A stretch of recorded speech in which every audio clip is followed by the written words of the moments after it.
So, hi, I'm Brooke from MeetRx Successful Story Podcast. And today I'm really happy to talk to my friend John, who's got a great successful story of his own to share with you all with Carnivore. Hi, John. Hi, how are you, Brooke? I'm well, thank you. Good to see you. Good to see you as well. Well, let's just start right in. I'm really curious what brought you to Carnivore and what was it like? What was your health like? And what were things like for you before the Carnivore diet? Sure. I was one of those people who was very lucky enough to become an obese child. Yay! I started gaining weight when I was 5 years old and was consistently heavy my entire life. Was on every possible diet my parents could think of. I did Weight Watchers. I did all that stuff in my childhood with my mom pushing me. And I just kept growing and growing, getting bigger and bigger and bigger no matter what I did. This led to the point where eventually what happened is I got a real interest in being a stuntman. I really wanted to be a stuntman. And I went off and I started studying stage combat and martial arts. And I actually got to a point where I was still overweight, but I had lost a bunch of it and gained a bunch of muscle. And I was doing a bunch of stunt work and fighting and all this stuff. Years go by, and I ended up doing a comedy sword fighting show all over the world called Hack and Slash. And that comedy sword fighting show, I did over 4,000 live stunt sword fighting shows. And I ended up with horrible elbow pain, knee pain, ankle pain, back pain. And it was really a daily thing for me. By the time I finished doing that show, I was wearing elbow braces and knee braces and ankle braces underneath my costume and just really in a lot of pain every day. And so when I finally finished that show, I had this wonderful son. And as he's coming up, I noticed he started gaining some weight as well. I was trying to figure out how to help him in that process as well. But years go by and I just got bigger and bigger and bigger and bigger. And I ended up having a severe gallbladder attack. And this was about 5 years ago. And they took me to the hospital. They took me in and they said, well, it's not just a gallbladder attack. He said, your gallstones left your gallbladder, got wedged in your bile duct, and now you have pancreatitis, decreased liver and kidney function, a urinary tract infection. And I was in the hospital for a week and a half. They had to get my pancreas stable before they could do anything. They eventually did take my gallbladder, and I ended up coming out of the hospital and just was never well ever since. I didn't feel well, and I got bigger and bigger and bigger and bigger. Finally, about 2 years ago, I started having real serious sickness. And then at this point, the knee, ankle, shoulder pain had gotten to the point where I couldn't walk upstairs straight. I had to pull myself with my arms. If I was going downstairs, I had to walk sideways and do one step at a time. My left leg is worse than my right leg. And I ended up having a real serious difficulty, even just standing. And it got to the point where I had ballooned up to 362 pounds. And it had gotten to the point where I started to have an illness that would not allow me to get out of my chair. Trying to stand, I'd get out of breath. And it got to the point where I was waking up in the morning having massive headaches for hours. And then eventually I went into the doctor, and the doctor said, well, all your numbers are all wacky, and we need to send you to these various other specialists for various other things. So they sent me to another cardiologist, took me into the cardiologist, and he, brought me in, looked me over, and said, Mr. Davis, we need to take you to the emergency room right now. And they took me across the street to the emergency room, and they took me, and they thought I was having a blood clot in my leg, is what they thought I was having. They couldn't find a blood clot in my leg, but my leg was swollen up. And then after that, they said, well, we misdiagnosed. It's probably a pulmonary embolism, the clot's in your lung, so we need to look at that. Nothing in my lungs. They said, well, it's probably congestive heart failure. And they went through all these lists of things, and every one that they said was pretty dire. I really thought that I was dying at the time. And so what happened was I got to the point where I just really really was desperate. I really felt like I was not going to handle this. And I'm from Rehoboth Beach, Delaware, over on the East Coast. And every summer I take my son down to the beach to go to the beach. And I took him to the beach, and we always like to go out to a beach that I like to go to, which is a real private beach because I have a Jeep. So my son and I take our Jeep and we go out and we find a section of the beach that doesn't have crowds. And I'm out there, and I went in swimming with my son, and it was a little rough that day. And I discovered that I was in the water, but fighting the waves and everything. I was so out of breath that I could not recover in time. So what I decided was I needed to get out of the water. And so I caught a wave, being someone who grew up at the beach, I know how to ride waves really well. And with the size of body I had, I can catch a wave pretty quick. And so I caught the wave. I rode all the way to shore and got up to my belly was rubbing on the sand. And then I couldn't stand up. And I was on that beach, not being able, I was literally a beached whale. And I finally was able to roll over and force my legs underneath me, and the pain was excruciating. And by the time I got up to my feet, I was dizzy and I couldn't catch my balance. And I just stood there trying to stay balanced. And finally, I recovered enough to be able to stand and stay there. And then an overwhelming fear hit me. And the fear was, I was in the water with at that time, he was 15-year-old son. And had I gone down in that water, there's no way he could have possibly gotten me out of that water. I would have drowned. And then had I been on the shore and gone down, he would never have been able to get me up and into my Jeep. And being 15, he didn't drive. So we were out in the middle of nowhere with a Jeep that, I'm sure my son is a very, very smart kid.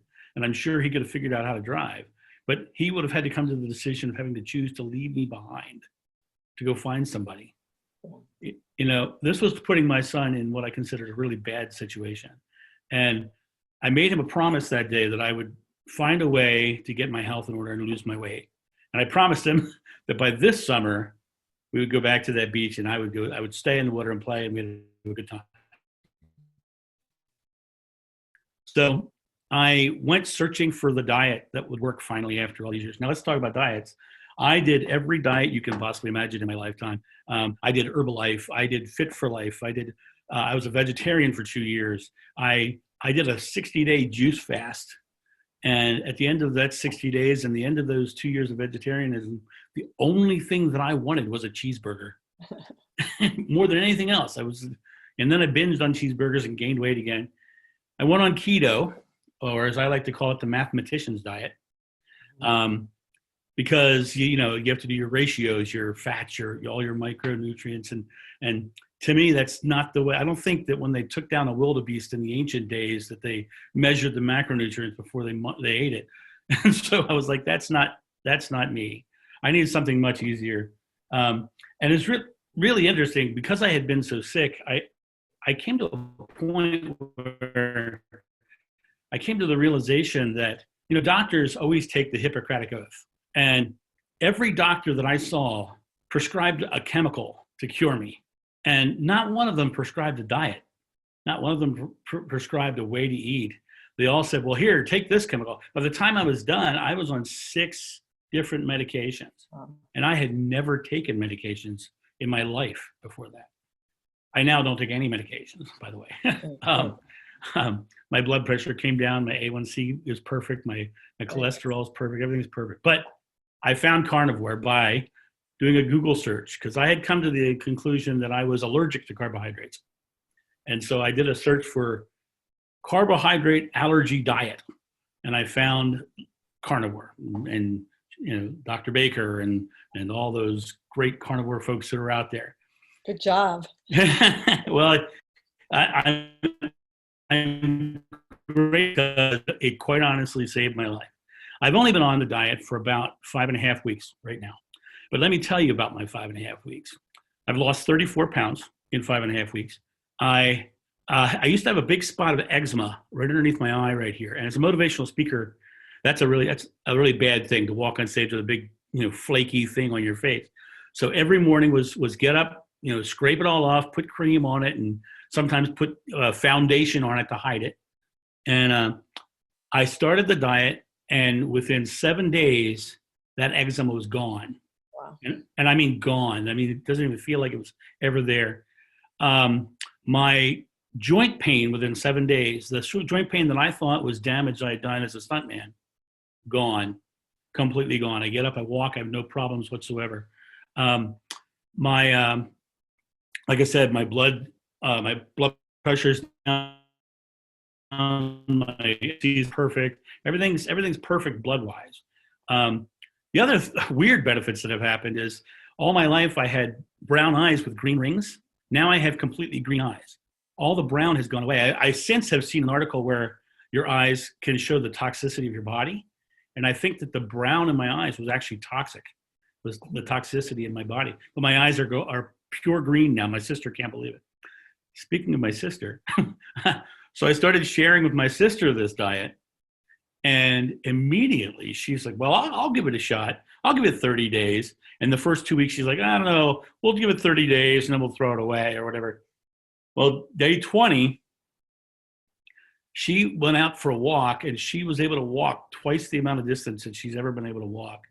She lost 14 pounds within 3 weeks. And now she's like, I'm going to keep going. So everything that you hear by Sean Baker and everything is all so true. My skin cleared up, my blood went great, my weight's coming down. It hasn't solved my baldness yet, but I don't think it will. This is a choice. I'm curious. What is it? How are you doing the diet? How did you implement the diet? Are you just doing beef and water, salt, or? No, I'm not a carnivore zealot. I do eat dairy. A typical day for me is I would get up in the morning, I'd have my cup of coffee, usually with some heavy cream and possibly some butter, depending on if I feel like it or not. And then I gave myself permission to not adhere to meal times, but only eat when I was hungry. And so I fell into a pattern where I was eating around 12 and eating around 4:30 or 5. Yeah. And then I would again. So I kind of fell into a natural intermittent fasting sort of scenario. Now over the past several weeks, it's been a couple weeks, it's been a little different because I really am adhering to that. I'm just not hungry. And some days I eat one meal. And it's just like, now it's a big meal when I eat it, but it's just, I wasn't hungry at the time at noon. So around 3:30 or 4, I made it a big meal and that'll take me for the rest of the night. But I have never felt so great. I will say that a couple of weird things that have happened, caffeine affects me more. Like I have my cup of coffee in the morning and I used to drink iced tea during the day. If I drink iced tea during the day now, and I don't drink any of it after dinner, but if I have iced tea during the day, I have a hard time sleeping at night. Yeah. Because the caffeine's actually affecting me more. Another thing is my sister sent me a recipe for Carnivore biscuits. and basically they're made with pork rinds and eggs and cheese, and you make this biscuity thing. And I thought, well, that's kind of cool. I kind of miss a sandwich now and again. So I made one, and I thought, well, let's have like the classic breakfast sandwich. I put eggs and ham and cheese and all bit, and I ate that. And I discovered that sandwich, which is something I would have loved before, did not appeal to me at all. And the reason it didn't appeal to me was it was not what I expected. It was because I was missing the individual flavors of the different things. I really wanted to taste the ham by itself and the egg by itself, the cheese by itself. And so I've made that once and I never made it again because it just doesn't do it for me. My dinner usually consists of a ribeye or some other steak. My breakfast is usually 3 or 4 eggs with either steak, bacon, or ham. And that's been working great for me. The weight's coming off. I feel great. I always have consistent energy. I never take naps anymore. When I was really sick, I was asleep more than I was awake. Plus, they also discovered that I had sleep apnea, which was I still use my machine right now because I'm still at this point just under 330. Still a big guy. But I'm 100% positive right now that when I get down into normal weight ranges, that I will be off the CPAP as well. But I'm off all medications and things are going great for me. That's great. It's giving you freedom, it sounds It, like. it really has. It really has. And I mean, I clarity. know that, yeah, I know that the freedom of being able to eat whatever you're just when you're hungry and not be hungry all day is a great time Yeah. saver for sure. Another thing is the freedom of eating like that. But I find that when I am eating, I like when I get my meal done because I have things to do. Yeah. And before it was like everything was geared towards eating. Now, for me it was an interesting experience because about a week into Carnivore, I saw a box of raisins in my cupboard, and I took a small handful of raisins, put them in my mouth, and suddenly within 10 minutes of that, I had a stomach growling. I had massive cravings for sugar. It was just like overload. It was this if I'd taken a heavy drug that I was addicted to, it was like instantaneous reaction like that. So I truly think I was a carbohydrate addict, and that I think that proved to me that I just can't have carbohydrate, and I haven't since. That's great. So now it sounds like you have the inflammation in your body. You don't have the pain of going up and down the stairs or all these joints hurting. You're dropping weight. Your eyes are clearer, Right? and you're not on any of those medications, which is great. Yeah. Yeah. It sounds great. For me, the medications are an interesting thing because, like I said, the doctors who diagnosed me, when they looked at my charts, they almost didn't look at me. They walked in, they looked at my charts, they said, well, because of this number is here and this number is here, you have to take this medication, this medication, this medication, this medication. And they didn't actually ever once ask me what I eat. I mean, they never once. And so to me, it's ridiculous that they take the Hippocratic Oath and yet don't listen to Hippocrates, who said, let food be your remedy. No, and Right. if they take the Hippocratic Oath, they probably should listen to Hippocrates. So. It's a great story, John. It's Well, a great thanks. success. And you're just 5 or 6 weeks into it, so it's great to get all this kind of feedback so quickly Oh when you're yeah. heading toward that direction. Oh yeah, it inspires me so much that I'm a motivational speaker. Like I said, I'm known as the corporate action hero, the motivational speaker with a bullwhip, and it's inspired me to start a video series about the diet, about what it's done for me personally. I mean, it's going to be on my blog, on my website at some point. And right now I'm doing videos about how to overcome fear with what's going on in our world. But that is the next one. Is I'm going to do a thing about how I reclaim my health through eating meat. Great. What's the blog? What's the name of the blog, and how can? Well, it's on my website. The website's corporateactionhero.com. Okay, good. So people can find you there. Yeah, and if they want to laugh, watch some of the promo videos where I actually take someone from my audience and I give them a bullwhip, teach them how to crack it in 5 minutes, and they actually crack targets out of my hand. Wow, that's pretty good. Pretty cool. I know how to crack a bullwhip, and it's not easy. It's actually right. It's not right. It literally, it reminds me of how I implemented this diet, because the way I get that to work is I use a neurolinguistic trick on the person that I'm working with. I shift their mind from learning the skill to knowledge of the skill. And so when I did the carnivore diet, I had to shift my mindset from diet to way of eating. And when I shifted it out of diet, when you think about diets, you're focused on what it is you're eating all day long. When you just declare yourself as someone who eats this way, what happens is you just don't even think about food anymore. It just is that way.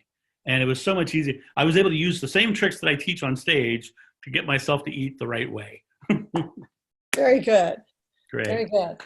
Well, thank you so much. This is really an inspiring story, and I know it's going to help a lot of other people. I hope so. That's kind of my goal. Yeah. So thanks again, John. Thank you. Thanks a lot.